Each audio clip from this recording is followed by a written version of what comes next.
Argentina বনাম Switzerland quarter ফাইনালে কোন দল জয়লাভ করবে? আর্জেন্টিনা নাকি সুইজারল্যান্ড?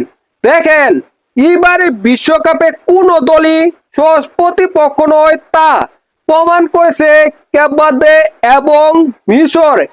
এই দলগুলোর বিপক্ষে আর্জেন্টিনা যেভাবে জয়লাভ করেছে, এক সময় মনে হচ্ছিল আর্জেন্টিনা হয়তোবা হেরে যাবে, কিন্তু শেষের দিকে আর্জেন্টিনা কামব্যাক করে জয়লাভ করেছে।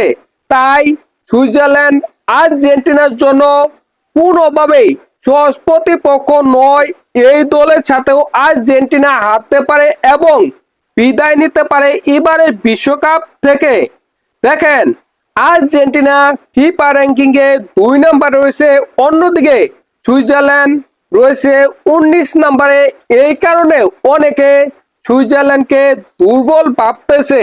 সুইজারল্যান্ড কলম্বিয়াকে হারিয়ে কোয়ার্টার ফাইনালে এসেছে, তাই আর্জেন্টিনাকেও হারাতে পারে।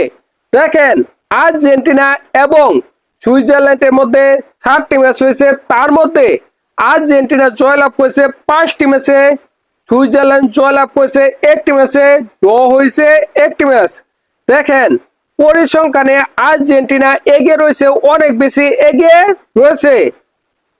রক্ষণভাগে কোন দল এগিয়ে রয়েছে?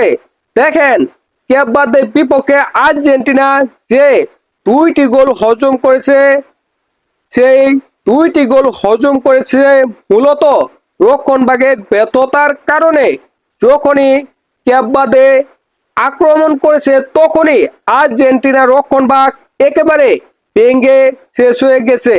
তাছাড়া মিশরের বিপক্ষেও আর্জেন্টিনা 2টি গোল হজম করেছে, শুধুমাত্র রক্ষণভাগের ব্যর্থতার কারণে। এই কারণে আমার মনে হচ্ছে আর্জেন্টিনার রক্ষণভাগ অনেক বেশি দুর্বল। ফিফা ওয়ার্ল্ড কাপ 2026-এ অনেকে বলতে পারেন আর্জেন্টিনার রক্ষণভাগ অনেক বেশি শক্তিশালী, কিন্তু কেপ ভার্দের বিপক্ষে এবং মিশরের বিপক্ষে আর্জেন্টিনা রক্ষণভাগ কিছুই করতে পারেনি। এই কারণে আমার মনে হচ্ছে আর্জেন্টিনা এবং সুইজারল্যান্ড, এই 2 দলের রক্ষণভাগের মধ্যে সুইজারল্যান্ডের রক্ষণভাগ অবশ্যই বেশি শক্তিশালী। তাহলে মাঠের মাঝখানে কোন দল বেশি শক্তিশালী?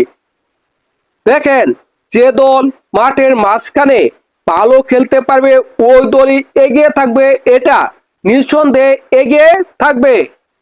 দেখেন, 2টি ম্যাচেই আর্জেন্টিনার প্লেয়াররা মাঠের মাঝখানে ভালো খেলেছে। এই কারণে সুইজারল্যান্ডের বিপক্ষে আর্জেন্টিনার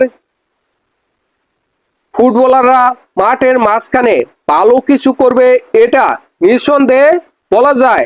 দেখেন, আর্জেন্টিনার মিডফিল্ডে রয়েছে ফার্নান্দেস, ডিপল, পাদ্রেসে, আলমাদা, এদের মতো ভয়ঙ্কর ফুটবলার।